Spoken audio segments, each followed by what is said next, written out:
I wasn't supposed to find this. That was the first thought that entered my head the moment my fingers brushed against the damp, leather spine of a book buried beneath decades of dust and mildew. I had only meant to trace the dripping pipes that moaned like distant throats in the archive basement of the Boone County Courthouse. Maintenance had left the door ajar, the stairwell unlit, the air thick with a sour, fungal sweetness that clung to the back of my tongue. The basement floor was uneven, the cement cracked open like poorly set bone, and in one fissure, half hidden beneath collapsed shelving, I saw it, a ledger bound in cracked black leather, warped from years of humidity. The pages were swollen, the ink bled like bruises across parchment. When I lifted it, something small and brittle rattled loose, a chicken feather, yellowed and stiff, tucked deliberately between two pages. The first entry I could read was dated May 14, 1841.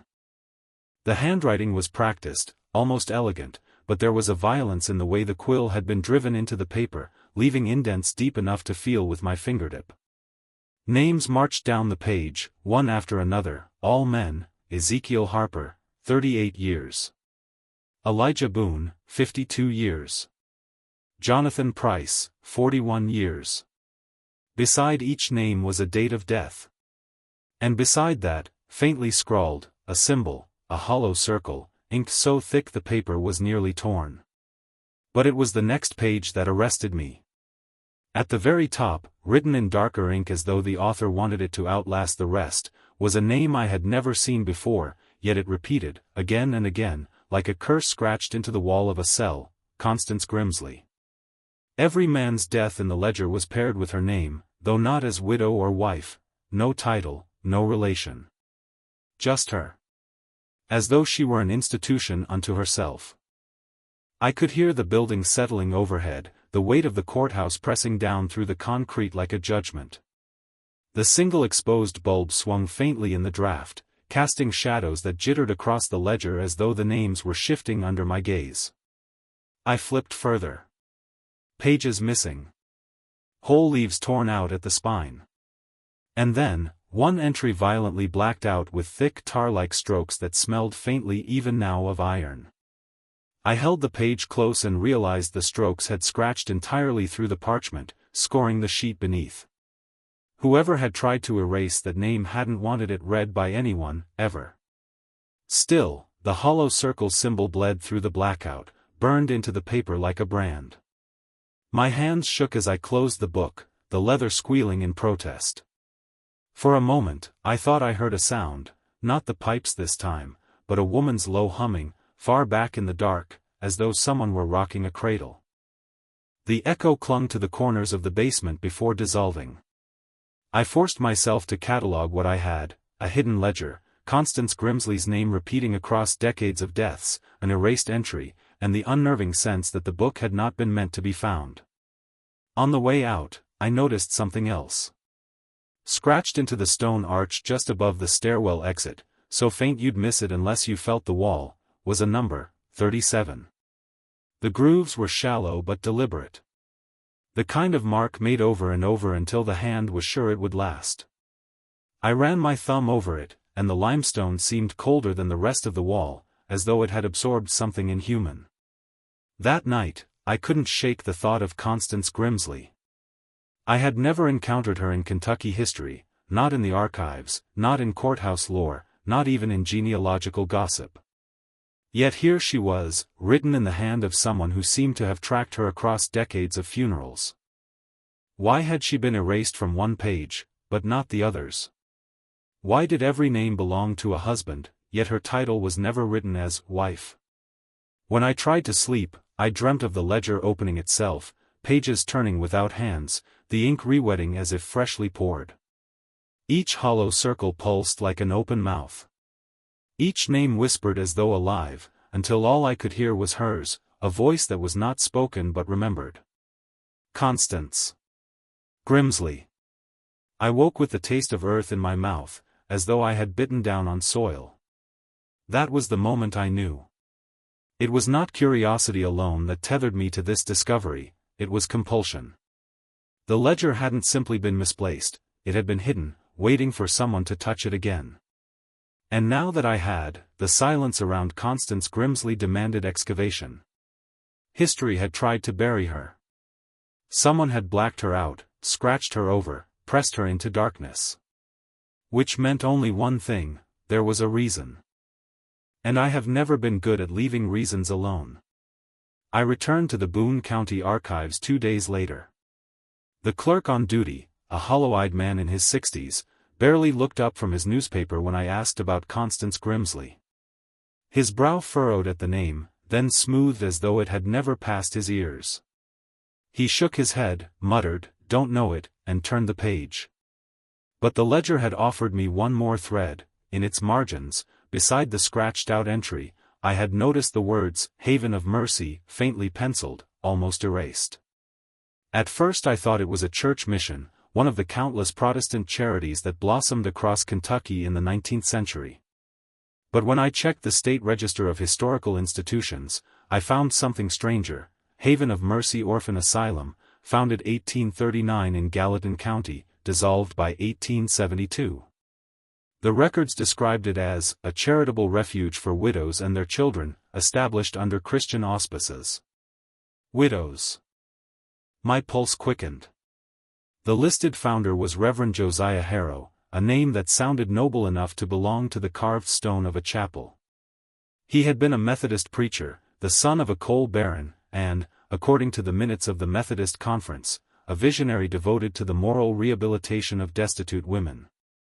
On paper, it was flawless. Harrow purchased 200 acres of riverfront farmland, erected a chapel, dormitories, and farmland cottages. He advertised in Louisville and Cincinnati newspapers, a sanctuary for women left destitute, where widowhood becomes opportunity and the lost may be redeemed. But when I tried to find census records for the haven, something was wrong. The names of women admitted were listed once, and never again. Their children appeared in no subsequent census. No marriage licenses, no death certificates, no relocations. They vanished into the institution like stones dropped into a well. I requested access to the asylum's dissolution file, held in Frankfurt. Most of the paperwork was bureaucratic boilerplate: liquidation of land, division of debts, but one folder had been red-stamped withheld. I had to file a special request just to see its cover sheet. On it, Containment Records, Haven of Mercy, 1839 to 1871. The summary read, "Due to irregularities in admissions and unaccounted dependents, records sealed until further order of the Court of Appeals." There was no record of that further order ever being given. I should have stopped there. I didn't. The first living testimony I uncovered came from the oral history section of the Kentucky Folklore Archive. A crackling reel-to-reel tape dated 1972 contained the voice of a woman identified only as M.G., aged 89. Her accent was rural, her voice tremulous but precise. They told us the haven was where widows could start again. My mama, she went in when I was 9. Reverend Harrow, he smiled like a funeral, always said he had God's plan for us. They took my mama's name and gave her a new one. Said the old life was gone, the old name erased. They even made her sign a paper, though she could barely read. They called her Constance after that. All the women got names like that, saints or virtues. But the men never came out again, not the husbands. We children, we was sorted. The ones they liked stayed. The rest, here the tape clicked, a gap, then resumed with the woman weeping softly. She never explained where the rest went. The tape ended abruptly, like someone had cut it. Constance. Not a surname, then. Not originally. A name assigned, like a uniform. And yet the ledger I'd found bore the name Constance Grimsley, as though one woman had refused to shed the title they gave her, forcing it to become hers entirely. The further I dug, the worse it became. The haven was praised in newspapers of the time as a model of Christian charity. Articles lauded Reverend Harrow for saving the fallen. The Kentucky Gazette wrote in 1845, "Where once widows were abandoned, now they are sanctified." Harrow's Haven is proof that the Commonwealth tends to her weakest. But the ledger told another story, names of husbands, dead within months of their wives entering the haven. Hollow circles beside each, like a tally of offerings. And then there was the asylum seal, found on a yellowed pamphlet at the University of Louisville. It was simple at first glance, a circle with a chalice in the center. But look closely, and the chalice was hollow, an outline only, as if intentionally emptied. The same hollow circle from the ledger. It wasn't charity. It was system. Harrow had built an institution where widows became instruments. Husbands vanished, whether by poison, accident, or providence, and the women were remade, their identities erased, replaced with new names that bound them to the haven. Children disappeared into records that led nowhere. And still, Harrow was celebrated. His sermons were printed and distributed. His chapel, long since demolished, was once visited by governors. When I traced his lineage, I found something unnerving: his descendants still owned land in Gallatin County. A grandnephew sat on the county board as late as 1985. The Harrow name was inscribed on hospital wings, scholarships, church plaques. Reverend Josiah Harrow had not been erased. Only his victims had. The deeper I looked, the more I understood: Constance Grimsley was not one woman. She was many. A title. A mask forced on those who entered the haven. Yet somehow, across 30 years of vanishings, one of them had fought to keep her name, to carve it into ledgers, to leave scratches in stone. She had made herself unforgettable in a system designed to erase. And that terrified me more than the institution itself. Because if she had endured where others were swallowed, what had she become to survive? The more I searched, the more I noticed the absences. Constance Grimsley's name, repeating like a curse in the ledger, was not a trace at all, it was a resistance, a scar carved against the grain of forgetting. Because everything else I found surrounding the haven of mercy pointed to erasure. The county marriage records for Gallatin in the 1840s had inexplicable gaps, entire pages missing where widows' licenses should have been. The census sheets listed female inmates at the haven, but instead of names, each row bore only an initial and the word Constance in quotation marks, as if the census taker had been instructed that no individual should be preserved.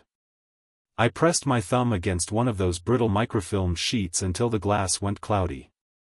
A name, repeated across dozens of entries, could not be accident. It was policy. The clearest glimpse of this came from a trunk stored in the Boone Historical Society, labeled Private, Fragments. Inside were letters, dozens of them, written by different hands but carrying the same voice. One began, "Dearest brother, I am well. The haven is God's mercy. My child prospers. We sing each day and work in peace. You must not worry for me." Another, written years later in a different script, began with the same line, "Dearest brother, I am well. The haven is God's mercy." Every letter, no matter the date, the hand, or the supposed sender, opened and closed with identical phrasing. Even the flourishes in the script seemed rehearsed, like a teacher guiding a child's hand over and over. The more I read, the more it felt like I was listening to a chorus trained to speak in one voice. But not all the voices had been trained into silence. In a yellow diary kept by a Methodist inspector who had visited the haven in 1854, I found an entry. One woman, when asked her name, stared at me blankly as though the word "name" itself was foreign. She whispered at last, "I had one, I know I did, but I am Constance now.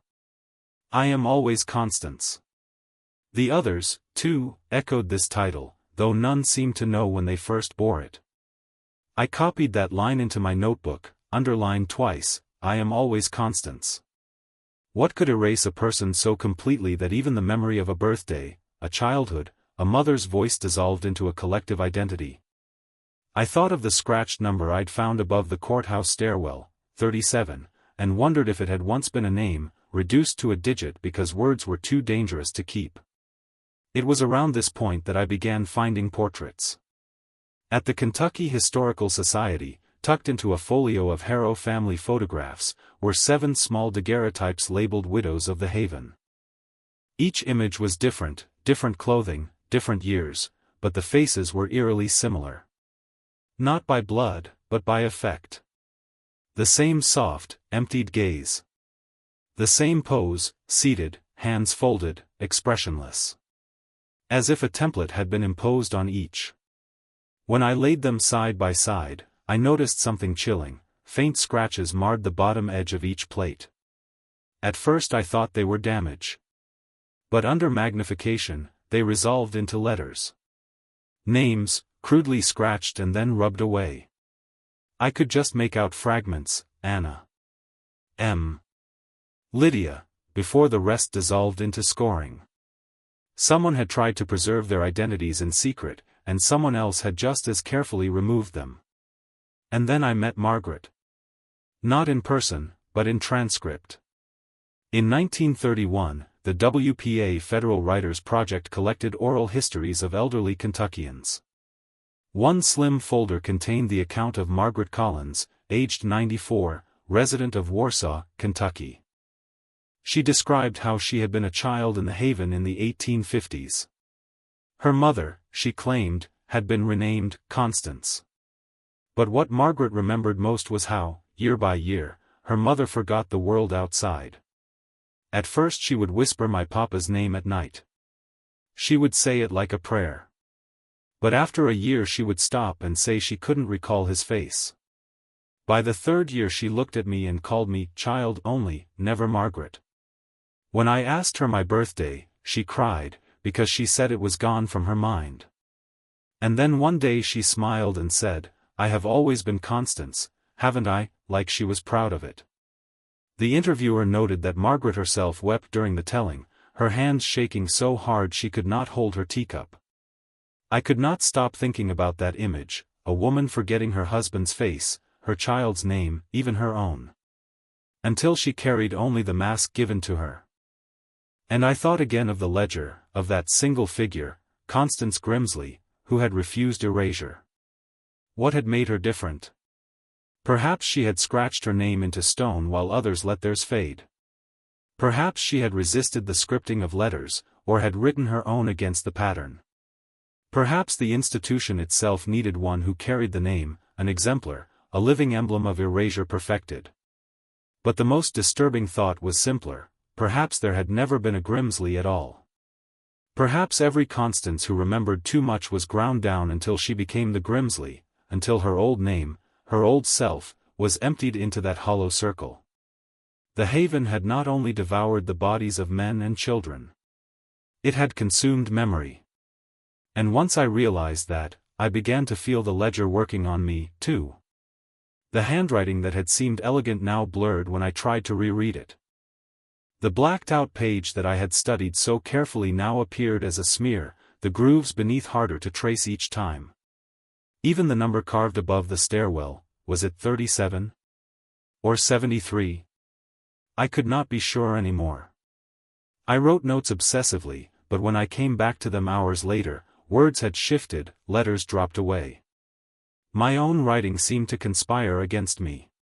It was as if the Haven's logic, once uncovered, was reaching out across centuries to teach me the same forgetting it had imposed on its victims. By the time I finally visited the remains of the Haven of Mercy itself, I already knew its reputation in Gallatin County. Most locals denied it had ever stood, though you could see the foundation ruins off a gravel road near Warsaw, a low rise of brick and limestone half swallowed by sumac and weeds.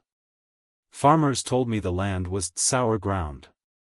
Cows refused to graze there. Hunters swore they heard women's voices in the brush. I went alone on a gray morning in late autumn.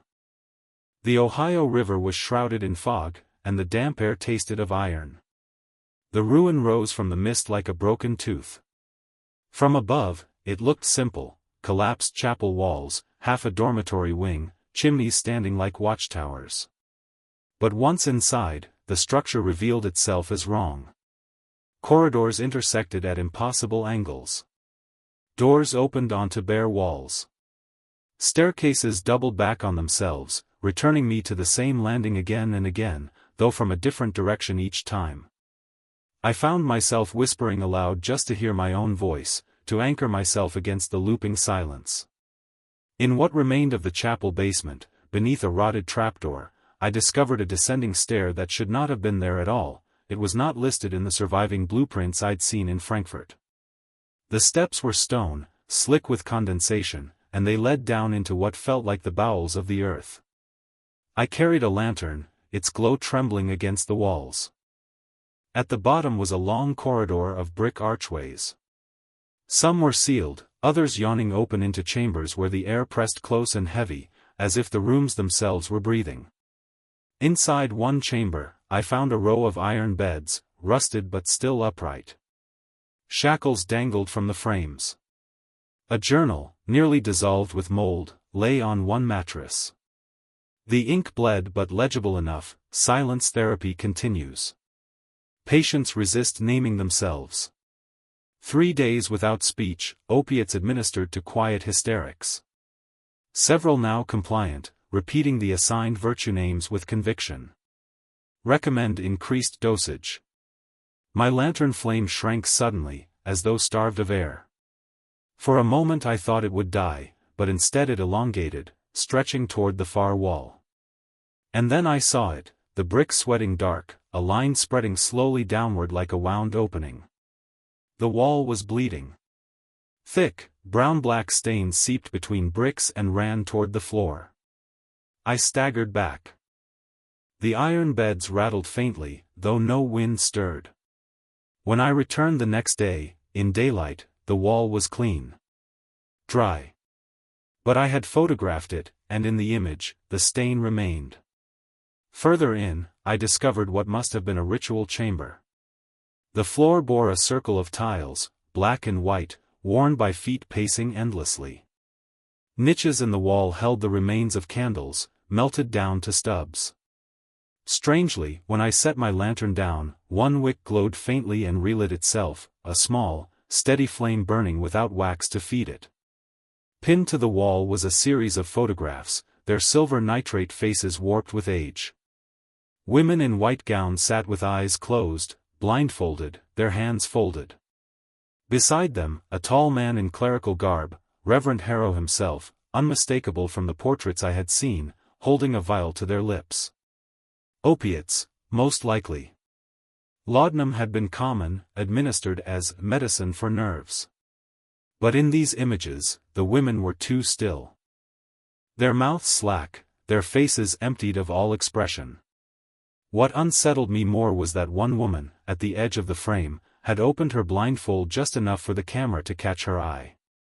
She stared straight at the lens, and across a century her gaze locked into mine. Defiant. Her caption, handwritten beneath in ink nearly vanished, read, Constance. The name again, always the name. I pressed deeper into the undercroft until the architecture turned nonsensical. I counted 23 steps down, yet when I climbed back, there were only 17. A hallway I entered from one side emerged in the same chamber I had left minutes earlier, though my footprints in the dust traced impossible patterns. At last I found a locked iron door.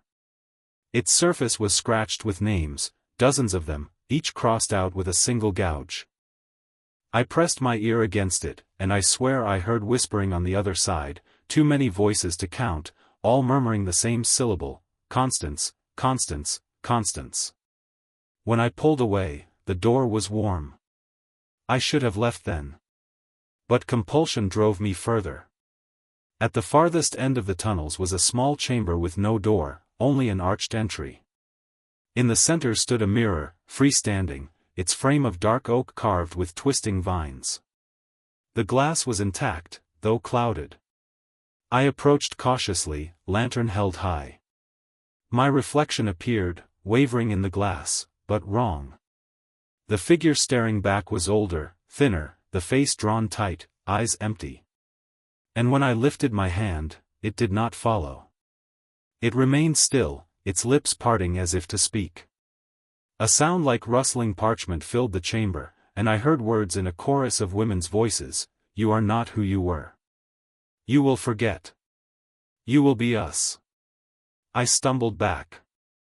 My lantern flickered. The mirror's surface rippled like water, and the face within smiled faintly before fading into fog. When I returned to the surface, the ruin looked different, as if the walls had shifted in my absence. The sun was setting, though I swore I had only been below for an hour.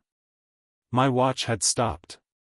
And in my notebook, where I had written Haven of Mercy, Gallatin County, the words had changed. The ink was mine, the hand was mine, but the phrase now read, Haven of Constance. When I left the Haven's ruins, I believed for a time that what I had found was singular.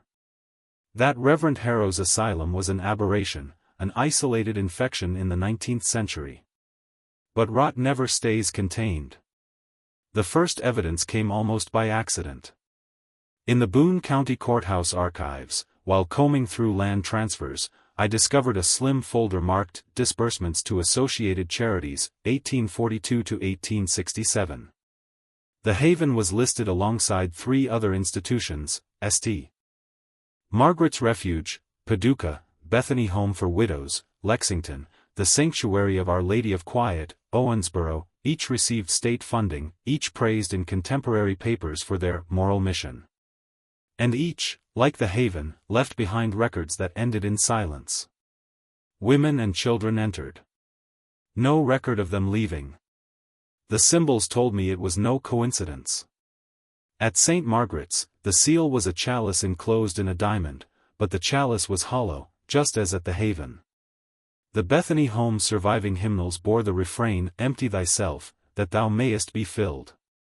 Owensboro's sanctuary displayed a circle of lilies, every bloom drawn without petals, bare stems only. Different faces, same void. I pinned a map of Kentucky to my study wall and marked each site. They formed a line that ran diagonally across the state, tracing the Ohio River. The geography was deliberate, river towns, trading routes, centers of migration. These weren't refuges. They were nets, cast wide to catch the vulnerable. And then, in a box of Methodist correspondence, I uncovered a registry. It was not labeled as such. The cover read simply, Minutes of the Benevolent Society of the Vale, 1840 to 1889. Inside were notes, signatures, meeting rosters. The handwriting varied, but every entry began with the same invocation, We, the daughters of silence, keepers of the fifth veil, bear the charge of remembrance through forgetting. The phrasing stopped me cold. Remembrance through forgetting. That was the logic of the Haven. Preserve by erasure. Immortalize by hollowing. The registry listed transfers between institutions, 3 Constances removed from Bethany, delivered unto Haven, 1846. 2 Constances passed from Owensboro to St. Margaret's, 1852. A Grimsley returned to Gallatin for containment, 1861. The names weren't individual. They were roles. Titles shuffled like chess pieces. The idea that Constance Grimsley had been a single resisting widow now seemed too small. She had been many women, across multiple sites, all remade into the same vessel. Perhaps Grimsley was merely one mask among many, an anomaly that refused to dissolve. But what sickened me most was not the past. It was how the pattern bled forward. In the state archives, I discovered an application for a charter dated 1921, the Haven School for Girls, Louisville. The description, a modern educational project dedicated to discipline, silence, and the moral cultivation of female youth. Its seal? A circle enclosing a hollow star. The rhetoric was updated, but the bones were the same. I tracked its existence into the 1960s. Children placed there by courts, by orphan boards, by churches. Few records of graduates. No alumni newsletters. No genealogical traces. I felt the noose tightening when I pulled my own family records. My grandmother, born 1912, had spent 3 years in what she always called the quiet school. She never elaborated, and I had assumed it was a convent program. But on her death certificate, her maiden name was listed simply as unknown. Her married name was Collins. The same as Margaret Collins, the child who had testified in the 1931 WPA project about her mother being erased in the Haven. I pressed my palm against the certificate, trying to steady the chill creeping through me. My bloodline was entangled.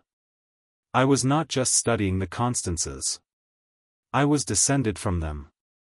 In that moment, the whispers I had heard in the catacombs returned, not as hallucination, but memory. They had known me, even before I understood myself. You will be us. I kept digging, though every instinct screamed to stop.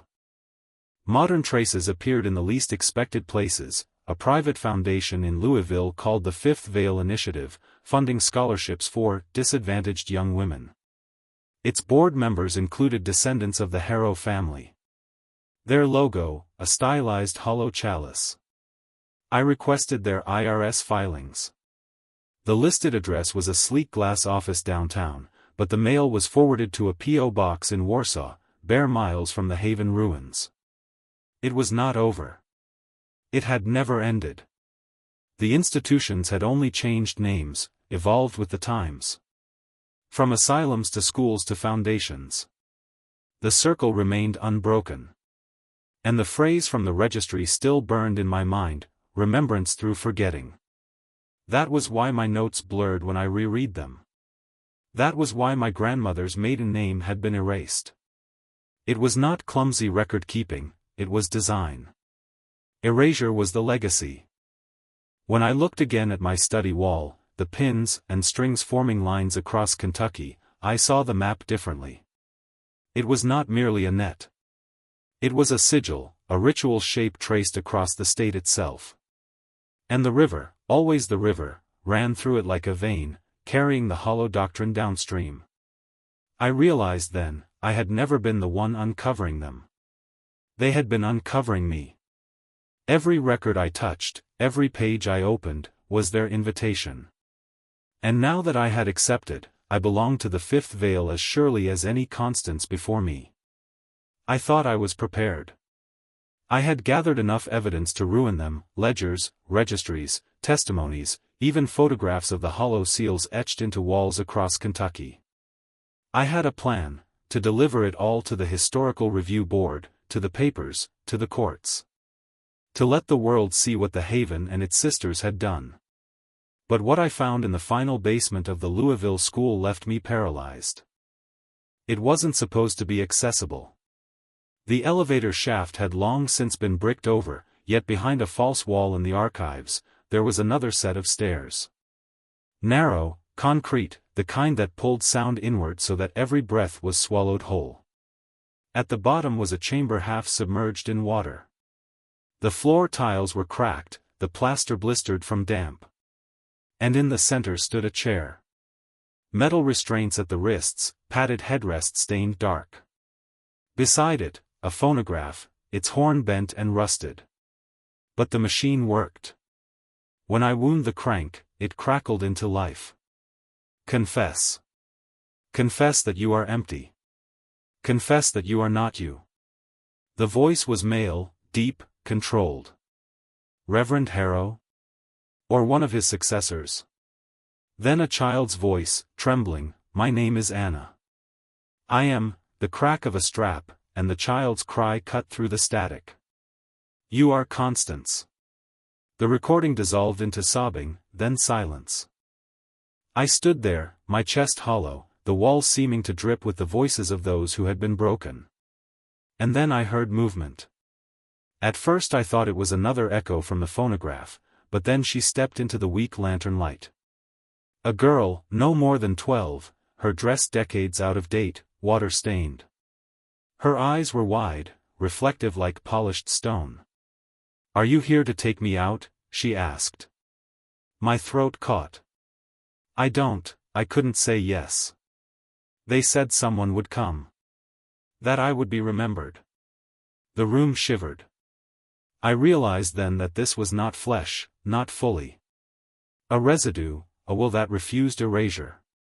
She was the ghost of a Constance, or perhaps the sum of them all. She touched the restraints of the chair. "Will it matter if I get out?" The question sank into me like a blade. It wasn't just hers, it was every voice I had traced, every erased name, every record blacked out. What would survival mean if the world looked away, as it always had? I wanted to say yes, it matters. But all I could manage was, I don't know. Behind her, I saw the shelves, hundreds of boxes, records sealed in wax, each stamped with the fifth veil symbol. The evidence I needed. Enough to obliterate reputations, dynasties, entire families that still held power today. If I carried those files into daylight, history itself would rupture. Descendants would be exposed as inheritors of atrocity. Every name tied to the daughters of silence would rot in public shame. But among the files, I also saw letters, fragile scraps written in the same shaky hand. Pleas smuggled by children, promising to stay quiet if their siblings could be spared. Bargains made in ink and blood. Survivors had built fragile lives on secrecy. Dragging it all into the light would destroy them, too. I felt the girl's eyes on me. Waiting. You can't carry us, she said. Not all of us. You'll have to choose. And there it was, the reckoning. I could deliver the truth, ensure that the world could never deny the horror again, but it would burn innocent families alive with guilt they never chose. Or I could preserve a handful of survivors, let them keep their fragile anonymity, but bury the system once more, allowing its architects to escape final justice. For the first time, I hated the weight of knowing. Knowledge was a curse. I pressed my hand to the nearest box. Cold wax, brittle at the edges. With one tug, I could open it. One box, one name, and everything would unravel. The girl tilted her head. What will you remember? I wanted to scream. I wanted to break the chair, tear down the shelves, drown the room in fire. But rage is not choice. Rage is only reaction. Instead, I lit the lantern's wick higher and carried it to the shelves. One by one, I set the wax-sealed boxes alight. The smoke curled black and acrid, filling the chamber with the stench of ink and rot. Records shriveled into ash. The girl did not scream. She only watched, as though she understood. Perhaps it was mercy. Perhaps it was betrayal. When the flames reached the phonograph, it shrieked once more, asterisk, you are not you, asterisk, before collapsing into molten brass. I staggered back toward the stairwell, the chamber behind me a furnace of ghosts. At the threshold, I placed the lantern on the floor and left it lit. A vigil. A reminder. Not the kind of remembrance the fifth veil wanted, but not the truth the world demanded, either. As I climbed into the stale air above, the girl's voice followed me. Will it matter? She asked again. And I, choking on smoke and guilt, could only whisper into the darkness, I will make it matter, because I still remember. The fire was written off as an accident. The report filed by the Louisville Fire Department stated that a corroded electrical junction, combined with water damage in the lower levels, sparked a contained blaze. It was fortunate, they wrote, that the school had been long abandoned, that no lives were lost. The local paper ran 3 paragraphs on page 12, Historic Haven Orphanage suffers minor fire. City inspectors confirm structural instability, site to be condemned. No mention of archives, or of sealed sublevels, or of the symbols carved into stone. Just another rotting building claimed by time. By the following week, demolition crews had leveled the charred shell. Bricks and beams were hauled away, concrete crushed into gravel. A chain-link fence wrapped the lot, padlocked and patrolled until the city decided what to do with the land. What they didn't find, or what they didn't bother to note, were the fragments. Amid the rubble, bones surfaced. Not in coffins, not arranged with dignity, but scattered like refuse, calcined white against the blackened earth. A femur in the ash pile. Small finger bones tangled in copper wire. Skulls no bigger than a doll's, fractured as though split long before the fire. These were quietly gathered, mislabeled, sent off to the coroner, where they were catalogued as historic animal remains, and shelved. No one questioned why children's teeth were mixed among them. The records, of course, were gone. Burned to flakes before I ever left the chamber. No ledgers, no registries, no photographs of the daughter's symbol remained intact. On paper, the fifth veil had never existed. And yet, something survived. Weeks later, while the demolition crews cleared the last of the basement stone, a worker pried loose a half-melted locket from a crack in the concrete. Inside was a water-stained photograph, the faint outline of a girl, no older than 12. Her features blurred, her name lost, but her eyes still sharp as glass. The worker kept it for a few days, showing it to friends at the bar. Then one morning, he didn't show up for his shift. His locker was opened. Inside lay the locket, shut tight. He was never found. The city report didn't mention him either. I tried to write it all down afterward, to piece together what I'd witnessed. But language has its limits. Each draft of my notes seemed to collapse into repetition, names blotted out, details bleeding away like ink dropped in water. Sometimes when I read back, I swear the words aren't even mine. Still, I kept one page. Torn from the back of a ledger before I set the shelves alight. On it was nothing but a list of names. First in ink, then each crossed out, then rewritten in smaller, tighter script beneath. The final entry was my own name, scrawled in a hand that wasn't mine. I lock it away, and yet I find it on my desk in the morning. Waiting. The city has already announced plans to build a children's park over the site. They'll pave it in bright rubber, bolt down swings and slides, plant a few dogwoods for shade. Parents will smile. Children will laugh. No one will remember. But I do.